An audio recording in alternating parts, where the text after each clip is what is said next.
Okay, so welcome back to the final video of the EOS Hong Kong Hackathon series. We're gonna go look at the third place winner, Ducatur, of the EOS Global Hackathon at Hong Kong. So team leader is George Bell. They're from Russia/Europe, so from the European continent. Project Ducatur.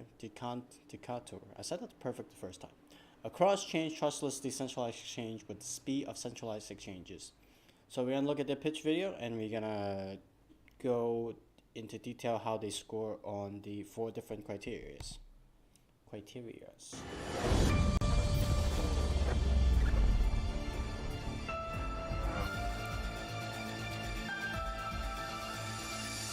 Ducatur, come on up.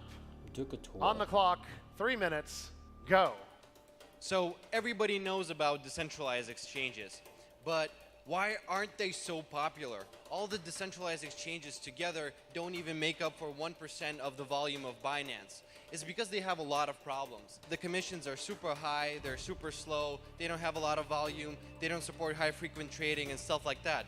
And today we're super proud to announce that we found a solution to those problems, at the same time shining the light onto EOS and showing how superior it is in terms of other blockchains.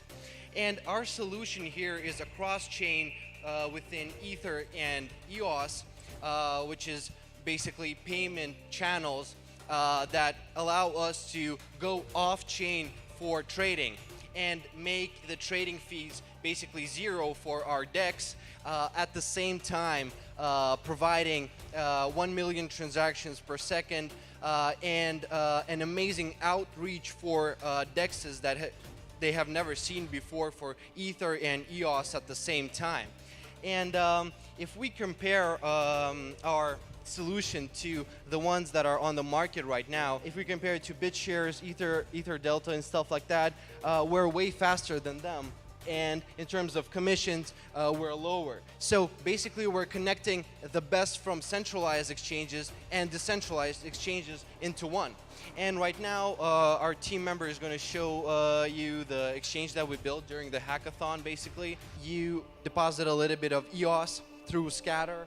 Through Scatter, you would be able to sell that EOS into Ether, then do some bidding. So we're kind of in the alpha version of it right now, and basically we feel that this is the future for DEXs. We feel that this is the kind of revolution, getting like the revival for the decentralized exchanges, the possibility of them becoming popular again. And decentralized exchanges are the pillar of decentralization, basically. And I think that if we push this forward, it's going to make a huge impact into decentralization and cryptocurrency trading itself. Thank you so much. Well done, Ducatur. Judges, 2 minutes. Okay, so a decentralized exchange, a high-speed decentralized exchange.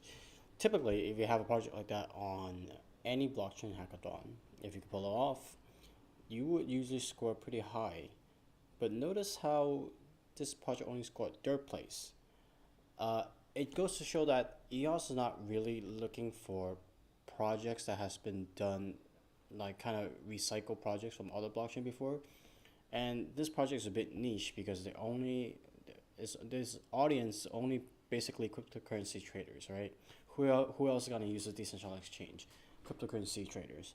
So on the scalability part, they took a hit right away.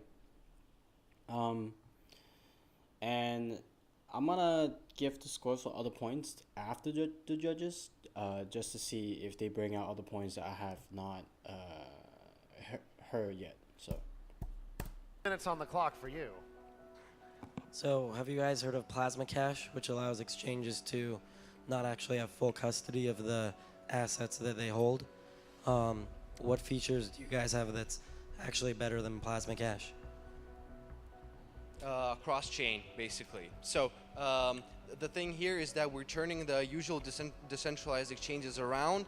While they usually have decentralized order books that push into having huge fees, we have it the other way around, where we have centralized order books and decentralized balances and deposits. And this turns the thing around, and in those centralized order books, the solution is off-chain, thus getting the zero fees for trading.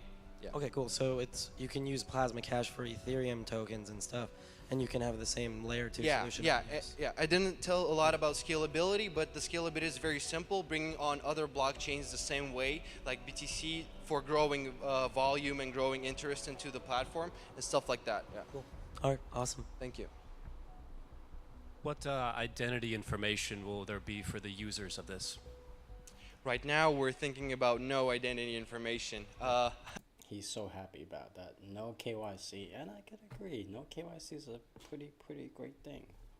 I don't know how legally compliant that is, but in terms of a DEX, how it should be, decentralized exchange, we're thinking right now about no identity verification, and everything that's being on the exchange itself is through things like scatter. Interesting to note, Scatter does have an option for you to put in identity information, but you don't have to. And stuff like that. Basically, a MetaMask, and so these kinds of wallets that allow you to be fully anonymous, I guess. 15-second warning. Any other questions, judges? Are you guys going to generate fees for? I think the business model there is. This is actually the first time I heard about a business model brought up in the hackathon, and I think that's going to change. I'm getting a little off topic, but this is kind of the same thing with the Sydney hackathon, where the business model has not been a focus, and I think that's going to change with the London hackathon, because you already see in the Sydney hackathon they're really trying to step up they're trying to push the VC side of things more. They have more venture capitalists involved. They recently signed a deal with a bunch of venture capitalists, including one that's started by Peter Thiel. So my guess is they're gonna focus on that, put more emphasis on that side. Just like how in this hackathon they did not put a lot of emphasis on forcing them to match the challenge theme, which is decentralized business model. IdeaPass does not have a centralized competitor. There's no centralized identification business there. It's the government. That's the centralized business model. But in the next hackathon, you could see them. They're really trying to enforce that you follow the theme. You follow the theme closely. So a very small fee only for withdrawal. That's the only thing. Yeah, that was the little pinnacle of the. And time. Give it up. So right, their business model is to charge fees for trading, which is not all that different from centralized exchanges. So it's the guarantee of the safety, guarantee of decentralized exchanges with the speed of centralized exchanges. So. For Ducatur. Thank you so much. Thank you. So again, I'm gonna skip the award ceremony.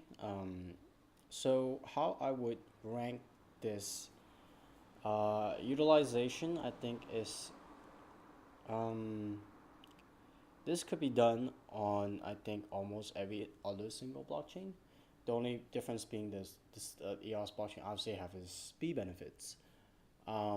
So utilization, I would give it a 4 or a 3, 3/4. Creativity, I do think it is a pretty creative solution. It's nothing groundbreaking. There has been many projects that do decentralized order books, and they do off-chain order books and on-chain settlement. He says he flips the model all the way around, so that could be a extra point for creativity. So again, I think 3/4. Impact, when we talk about in terms of impact, is impact either on what kind of ID Pass is helping people with getting access to identity systems. They so claim insurance or whatever. So that has an impact on the well-being of the person. Whereas Block Flare has an impact on a business's bottom line. The impact for this is kind of on a more individual basis for cryptocurrency traders, so I would give that a 3. And scalability, that's a tricky one. How many people are gonna use this, right? How many cryptocurrencies traders are there versus just people who need identity versus people who need web protection service? I think those two categories are a lot bigger than cryptocurrency traders. Those two groups of people are much larger than cryptocurrency traders, so I'll also give that a 3. So I'm just gonna say they have a 15 out of 20. So that's my score for them. Again, this is my score, not the judges' score. I did not know how the judges scored. So yeah, so that's all 3 the first, second, third place winners of the EOS Hackathon. And I went over how they score on the different criterias. Just to give you a better concept of what these criteria mean, how they define these criteria. So in the next video or the video after that, we're gonna go over the Sydney one, which is the most recent one that took place in August. And we do the same thing. We look at the challenge, we look at the judges, and then we look at the winning teams. So yeah, I'll see you in the next videos.